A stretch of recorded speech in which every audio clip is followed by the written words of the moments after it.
Is China, for example, a hospitable business environment for a non-Chinese company like General Electric?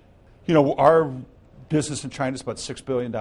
You know, we'll grow about 10% this year. We just signed one of the biggest joint ventures in the history of the company with the in avionics with a group called AVIC inside China. So, look, I think globalization is always difficult, not just with China, but with Japan and Germany and every place else.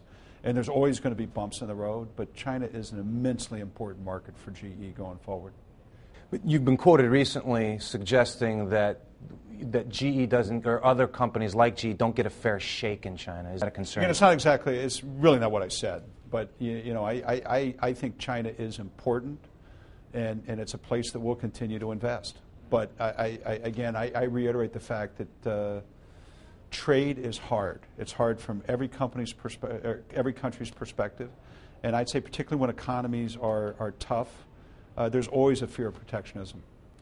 So will non-U.S. manufacturers have an advantage in a climate like that going forward over a U.S. manufacturer? I think like the fact GE? is that companies like GE and Caterpillar and the great American companies have a footprint that's global. So if we don't do it here, we'll do it someplace else. And I think what we miss out on are exports and jobs. We sell the world's most fuel efficient gas turbine. Most fuel efficient in the world. We ship something like 130, we make them in South Carolina.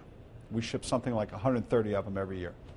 5 go to the U.S., 125 go externally. So, GE has actually, the president has a vision of doubling exports in the next 5 years. We've actually done it over the last 5 years. We've gone from 8 to 18 billion over the last 5 years. Only because we have technology, so the extent to which we can, set good standards, we can be a better exporter.